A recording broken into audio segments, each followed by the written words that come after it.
जो मसीह लोग अभी तक वचन बोलना नहीं सीखे, कभी अपने उस इनहेरिटेंस में, उस विरासत में नहीं चल सकते.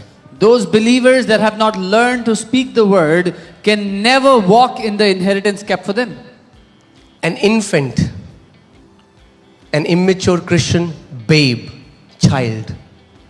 एक नवजात बच्चा, एक immature Masih.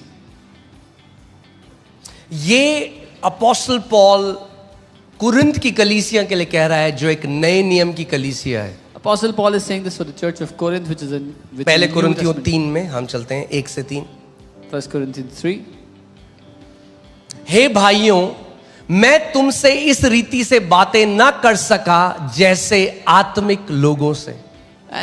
And I, brethren, could not speak to you as to spiritual people, परंतु जैसे शारीरिक लोगों से और उनसे जो मसीह में क्या है, बालक हैं. but as to carnal, as to babes in Christ. यानी अगर आप जिंदगी भर मसीह में बालक रहेंगे, तो वो बातें परमेश्वर जो आपको बताना चाहता है वो नहीं बता सकता, क्योंकि अभी आप उन बातों को ग्रहण नहीं कर सकते.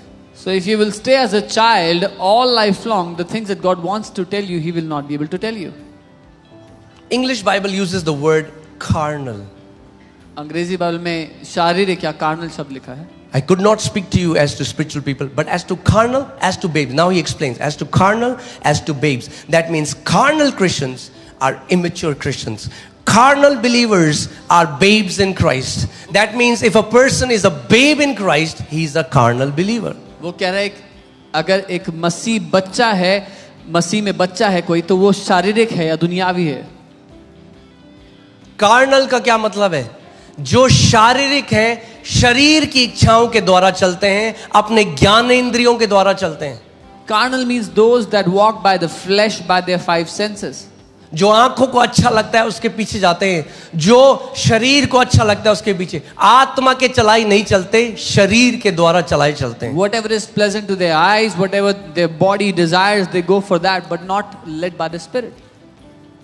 क्या परमेश्वर के बच्चे मसीह में बालक हैं? Are they children of God? Yes, but they are babes in Christ. मसीह में बालक हैं, They are babes in Christ, मगर शारीरिक हैं. but they are carnal. क्या है? शारीरिक They're हैं, carnal. और इसीलिए उस विरासत में नहीं चल सकते जो परमेश्वर ने उनके लिए रखी है. And that's why they cannot walk in the inheritance God has kept for them. अब ये कौन है? Now, who are these? क्या चिन्ह है कि एक बिलीवर, कोई मेजरमेंट तो है नहीं. आप शरीर में तो किसी को देख लेते हो, तो आप देख के बता देते हो ये छोटा बच्चा है, या ये परिपक्व व्यक्ति है, या ये मिडिल एज आदमी है. मगर आत्मा में कैसे बताओगे? क्योंकि आत्मा तो दिखाई नहीं देती. When you can see someone in the flesh, you can tell if they're a little babe or a grown man or middle age. But how can you tell about the Spirit? Okay, verse 2.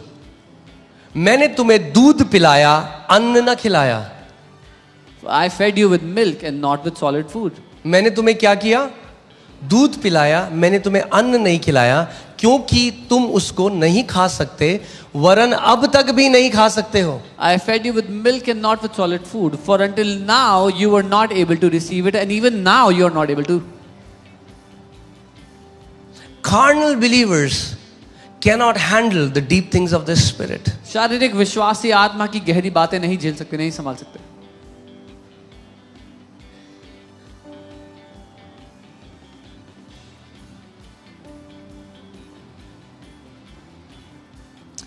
Verse 3. तीसरी आयत. अब देखो, क्योंकि अब तक शारीरिक हो, इसीलिए, क्यों हो शारीरिक? इसीलिए कि जब तक तुम में डाह और झगड़ा है, तो क्या तुम शारीरिक नहीं हो?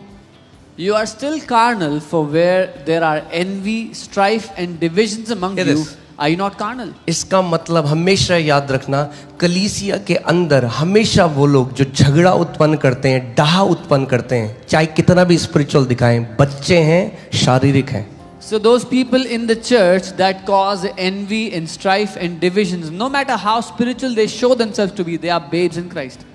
एक परिपक्व जो विश्वासी है ना, उसका पूरा ध्यान अपनी चाल पे, प्रभु मुझे और बढ़ना है, मुझे फर्क नहीं दूसरा क्या करता है, मुझे परवाह नहीं दूसरा क्या करता है, मैं तेरे साथ ईमानदारी से चलूंगा प्रभु, मैं 2026 में और अच्छी चाल चलूंगा।